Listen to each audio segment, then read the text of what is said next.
అందరికీ నమస్కారం. ఈరోజు మన ఛానల్లో ఈ 2024వ సంవత్సరంలో శ్రీకృష్ణ జన్మాష్టమి ఎప్పుడు వచ్చింది, అది ఆగస్టు 26న లేక 27న ఎప్పుడు అని, అష్టమి తిథి రోహిణి నక్షత్రం ఎప్పటి నుంచి ఎప్పటి వరకు ఉన్నాయో, అలాగే పూజ ఏ సమయంలో చేసుకోవాలో, పూజా విధానం, అలాగే నైవేద్యాలు ఏం సమర్పించాలో, నిష్టకాల పూజా సమయం ఏమిటో ఈరోజు మనం ఈ వీడియో ద్వారా తెలుసుకుందాం.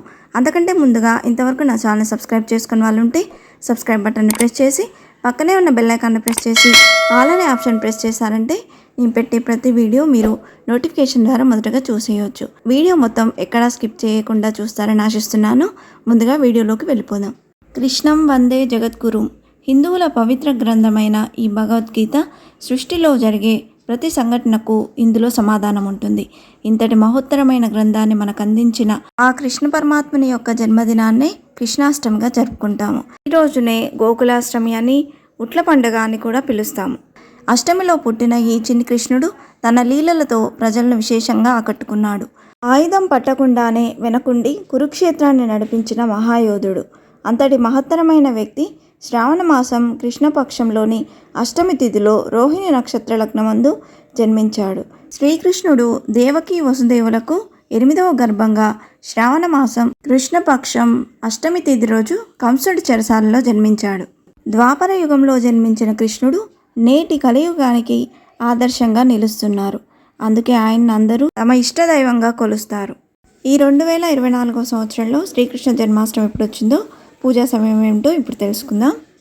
స్వస్తి శ్రీ చాంద్రమాన శ్రీ క్రోధినామ సంవత్సరం దక్షిణాయనం వర్ష ఋతువు శ్రావణ మాసం కృష్ణపక్షంలో అష్టమి తిథి ఆగస్టు 26 సోమవారం ఉదయం 8:42 నుండి ఆగస్టు 27 మంగళవారం 7:15 వరకు ఉందండి. అలాగే రోహిణి నక్షత్రం ఆగస్టు 26 సోమవారం రాత్రి 9:34 నుండి ఆగస్టు 27 మంగళవారం రాత్రి 8:31 వరకు ఉంది. అయితే శ్రీకృష్ణుడు అష్టమి తిథి రోహిణి నక్షత్రంలో అర్ధరాత్రి 12 గంటలకు జన్మించాడు కాబట్టి ఈ 2024వ సంవత్సరం శ్రీకృష్ణాష్టమి ఆగస్టు 26 సోమవారం రోజు జరుపుకొనున్నాము. అలాగే కృష్ణుడు అర్ధరాత్రి జన్మించాడు కాబట్టి అష్టమి నక్షత్రం రోహిణి తిథి అర్ధరాత్రి వేళ పూజ చేసుకునేవారు నిష్టకాల పూజా సమయం అనేది ఆగస్టు 26 సోమవారం అర్ధరాత్రి 12:01 నుండి 12:45 వరకు ఉందండి.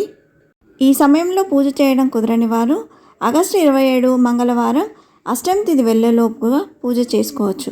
కృష్ణాష్టమి రోజు వేకోజామున నిద్రలేచి అన్ని పనులు పూర్తి చేసుకొని తలస్నానం చేసి గుమ్మానికి తోరణాలు కట్టి కడపకు పసుపు కుంకుమతో పూజించుకొని చిన్ని కృష్ణుడు వస్తున్నట్లుగా పాదాలు చిత్రించుకోవాలి. మధ్యాహ్నం 12 గంటలకు మాధవుడి పూజ ప్రారంభించడం మంచిది. బాలకృష్ణుడి విగ్రహం ముందు 5 ఒత్తులతో దీపాన్ని వెలిగించి ఓం శ్రీకృష్ణ పరబ్రహ్మణే నమః అనే మంత్రాన్ని 108 సార్లు పఠించాలి. ఈరోజు చిన్ని కృష్ణుడిని 3 రకాలుగా ఆరాధిస్తారు. సూర్యోదయానికి ముందు, మధ్యాహ్నం వేళ, అర్ధరాత్రి సమయంలో ఆయనకు పూజలు చేస్తారు.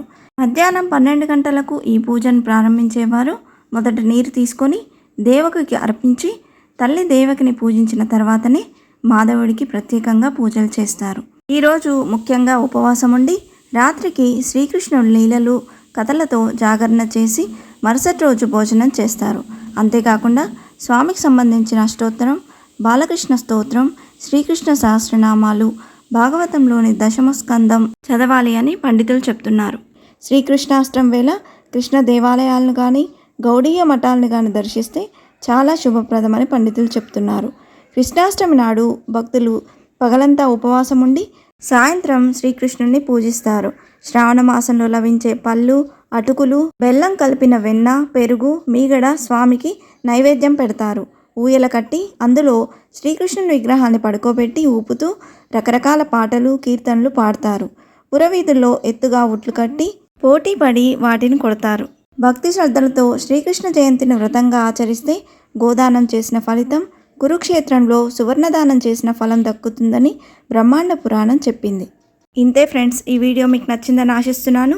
ఇలాంటి ఇంట్రెస్టింగ్ వీడియోస్ కోసం please subscribe my channel and press the bell icon. అలాగే లైక్ చేయండి, షేర్ చేయండి. మీకు ఏమైనా సందేహం ఉంటే నా కామెంట్ బాక్స్లో పోస్ట్ చేయండి. Thanks for watching.